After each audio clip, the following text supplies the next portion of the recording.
Hello दोस्तों, नमः शिवाय। दोस्तों, आज मैं महत्वपूर्ण बात बताने जा रही हूँ। सोमवार का लोग व्रत रखते हैं या भगवान शिव की पूजा करते हैं, तो अगर कुछ गलतियाँ करते हैं तो पूरी पूजा का फल नहीं मिलता। ये सभी के लिए और सभी को सुनना भी चाहिए, क्योंकि सभी शिव भक्त हैं, अधिकतर शिव की पूजा करते हैं भगवान की। तो हम कुछ गलतियाँ करते हैं, हमें पता नहीं चलता, वो अनजाने में हो जाती हैं। पहली गलती क्या है? भक्त को भगवान से दूर रखना। आपने देखा होगा, आप शिवरात्रि पर जा रहे हैं पूजा करने या महाशिवरात्रि पर जा रहे हैं, तो आप ऐसे बैठ जाते हैं कि अगला व्यक्ति पूजा नहीं कर पाता। कभी कभी हो सकता है वो जल्दी में हो, तो आप खड़े रहते हैं या बैठकर पूजा करते हैं, पूरी जगह घेर लेते हैं। वहाँ पर बैठकर भक्त जो है वो निराश हो जाता है और कई बार तो वो लौट जाते हैं जो पूजा करने के लिए खड़े हैं। तो इस बात का ध्यान रखें, आप पूजा कर रहे हैं ठीक है, लेकिन ऐसी जगह पर बैठें, ऐसे स्थान पर बैठें ताकि अन्य लोग भी पूजा कर सकें, तब आपको पुण्य की प्राप्ति होगी। दूसरी बात, अहंकार ना करें पूजा में कि मैं इतना जप करता हूँ, मैं इतनी पूजा करता हूँ, मैं इतना पाठ करता हूँ। अगर आप पूजा कर रहे हैं भगवान शिव की और अहंकार, बस अब अपने आप में अहंकार में डूबे, अरे मैं तो इतना जाप कर लेता हूँ, मैं तो ये पूजा करता हूँ, मैं शिव चालीसा पढ़ता हूँ, मैं शिव जी के सहस्त्र स्तोत्र का पाठ करता हूँ, तो आपको पूरी पूजा का फल नहीं मिलेगा। ये बात आपकी समझ में आ रही होगी। पहली चीज़ क्या? भक्त को भगवान से दूर ना रखें। दूसरी चीज़, अहंकार ना करें। तीसरी बात, पूजा तो आप बहुत करते हैं पर किसी जीव के हृदय में ठेस पहुंचाते हैं तो भी पूजा का फल नहीं मिलता, क्योंकि कण कण में भगवान है। अब आपने पूजा तो पूरे दिन कर ली, व्रत रख लिया, और आपके घर पर कोई आ गया, आपने डांट दिया, फटकार दिया, उसके हृदय को दुखा दिया, तो वो पूजा का फल आपको नहीं मिलेगा, चाहे वो कोई जीव है। अगर आप उसके हृदय में ठेस पहुंचाते हैं तो पूरी पूजा का फल नहीं मिलता। अगली बात आती है, घर के सभी लोगों को अलग अलग इष्ट देवता की पूजा नहीं करनी चाहिए। अगर भगवान शिव जी की पूजा कर रहे हैं तो आप शिव जी की करें। ये नहीं आपका बेटा हनुमान जी की कर रहा है, आपकी पत्नी शिव जी की कर रही है, आपके घर में जो बुजुर्ग हैं वो गणेश जी की कर रहे हैं, क्योंकि सबकी ऊर्जाएं अलग अलग होती हैं। ये बहुत महत्वपूर्ण बात है।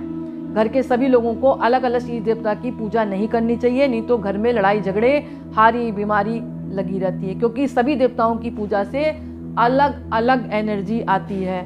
तो इस बात का विशेष ध्यान रखें। अगर घर परिवार के लोग पूजा करते हैं तो अपने इष्ट देवता एक ही बनाएं, बार बार ना बदलें, और घर के मेंबर भी उन्हीं इष्ट देवता को मानकर पूजा करें। अगली बात, हमारा दान पुण्य सत्कर्म का प्रयोग कहाँ हुआ? आप कहें मैं तो इतना दान करता हूँ, मैं इतने सत्कर्म करता हूँ, लेकिन मेरी पूजा का फल नहीं मिलता। अगर आपने अपनी मेहनत का पैसा किसी भिखारी को दे दिया, आपने तो दान कर दिया, लेकिन भिखारी जो है शराब खरीद कर पी गया और जाकर घर में बच्चों को पीट रहा है, उसकी पत्नी कुएं में कूद गई, यानी मारा पीट रहा है, तो वो पूजा का फल तो आपको नहीं मिलेगा। लेकिन आपकी समझ में तो आपने दान दे दिया, लेकिन उस दान का उस भिखारी ने दुरुपयोग किया, तो उसका फल आपको भोगना पड़ेगा। तो इस बात का ध्यान रखें। अगर आप दान कर रहे हैं तो किसी पात्र व्यक्ति को दें। ये नहीं कि सड़क चलते किसी को भीख दे दी आपने और फिर जाकर वो शराब पीकर घर में मारपीट कर रहा, तो उसका जो दुख है, उसकी पत्नी और बच्चों को जो दुख मिल रहा है, उसका प्रभाव आपके ऊपर भी आएगा।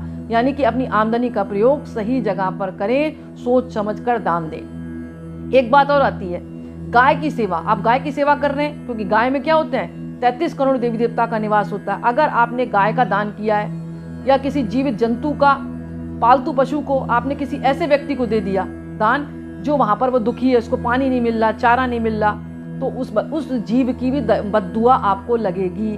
आपने समझ में गाय को दान दे दिया, लेकिन गाय को जिस बंदा लेके गया है वो दुखी रख रहा है, पानी नहीं दे रहा, चारा नहीं दे रहा, रहने की जगह नहीं है, परेशानी उठा रही गाय, तो गाय के मन से भी बद्दुआ निकलती है। क्योंकि भगवान शिव को क्या कहा गया है? पशुपति नाथ।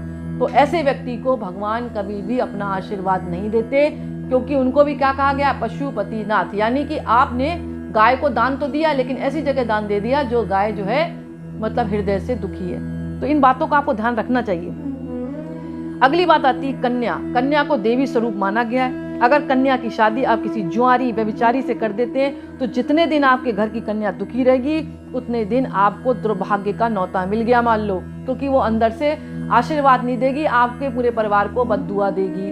तो सतर्क हो जाएं, घर की कन्या को दुखी ना रखें, उसकी शादी अच्छी जगह करें, किसी मतलब जुआरी शराबी के साथ ना करें। अगली बात आती है, आप पूजा तो बहुत कर रहे हैं, लेकिन घर के बुजुर्गों को आप डांट रहे हैं, घर में महिला के साथ लड़े जा रहे हैं, तो ये भी आपका पूजा का फल आपको नहीं मिलेगा।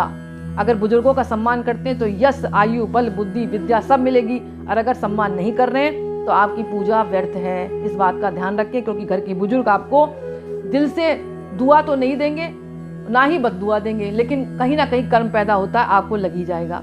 और नारियों की पूजा, शास्त्रों में कहा गया जिस घर में नारी की पूजा नहीं होती वहाँ देवता भी भाग जाते हैं।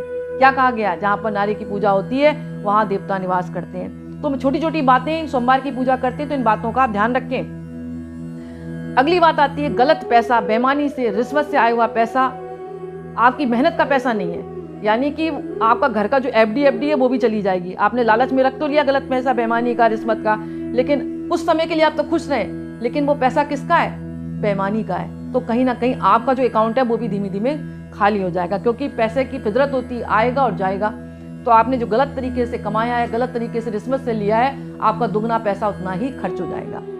लूट पूट से कमाया हुआ पैसा, ये भी घर में नहीं फलता, घर में आग लग सकती है, आप हॉस्पिटल जा सकते हैं, प्रतिदिन हारी बीमारी लगी रह सकती है, डकैत आके डकैती कर सकता है, यानी कि आप उससे मतलब आपका व्यवसाय या घर में बरकत नहीं होगी, बल्कि आप दरिद्र होने लगेंगे। इसलिए सोमवार की अगर पूजा करते हैं तो इन बातों का आप ध्यान रखें, क्योंकि शास्त्रों में यह भी कहा गया कि एक बार इंद्र ने क्या किया था, अपने घमंड में आकर बारिश करा दी थी, लेकिन उसने किस लिए कराई थी? अपने स्वार्थ के लिए कराई थी कि मैं भगवान श्री कृष्ण की पूजा कर सकूं या भगवान शिव की पूजा कर सकूं। तो बारिश कराई, लेकिन उसकी बारिश से किसी का नुकसान नहीं हुआ, बल्कि क्या हुआ, सारे जो गोकुल में रहने वाले लोग थे वो गोवर्धन पर्वत के नीचे चले गए। तो नुकसान तो नहीं हुआ ना, बल्कि वर्षा से मतलब पेड़ पौधे निकल आए, चाहे अनजाने में हुआ, लेकिन अच्छा काम हुआ। इसलिए इंद्र भगवान, मतलब जो भगवान श्री कृष्ण थे, वो इंद्र से नाराज नहीं हुए, तो उनको वहां पर पूजा का फल मिला। इसके विपरीत ब्रह्मा जी थे, उन्होंने क्या किया, अपने स्वार्थ के लिए गाय बछड़े को ऐसी जगह रख दिया था गोपनीय गुफा में कि वहां गाय और बछड़े को बहुत दुख हुआ। तो गाय बछड़े उनको दुआ तो देंगे नहीं, पर दुआएं निकली, जिससे ब्रह्मा जी को बहुत परेशानियां आगे झेलनी पड़ी थी। तो शास्त्र कहता है जब देवी देवताओं को अपने कर्मों का फल भोगना पड़ा तो आम व्यक्ति हैं। तो दोस्तों कभी भी सोमवार की पूजा करें, भगवान शिव की आराधना करें, किसी भी भक्त का दिल ना दुखाएं। और जो मैंने बातें बताई हैं, घमंड तो बिल्कुल नहीं करना है कि मैं ये कब का हूँ, मैं वो करता हूँ, मैं इतना तप करता हूँ, मैं इतना व्रत रखता हूँ। तो इन चीज़ों को अगर ध्यान में रखेंगे तो आपको पूरा पूजा का फल प्राप्त होगा, नहीं तो आप दिन रात घंटी बजाएं, आपको कोई भी फल मिलने वाला नहीं है। तो दोस्तों आज का वीडियो मैं यहीं समाप्त करती हूँ। पसंद आए तो लाइक करें, दूसरों को शेयर करें और कमेंट्स में नमः शिवाय जरूर लिखें। बहुत बहुत धन्यवाद।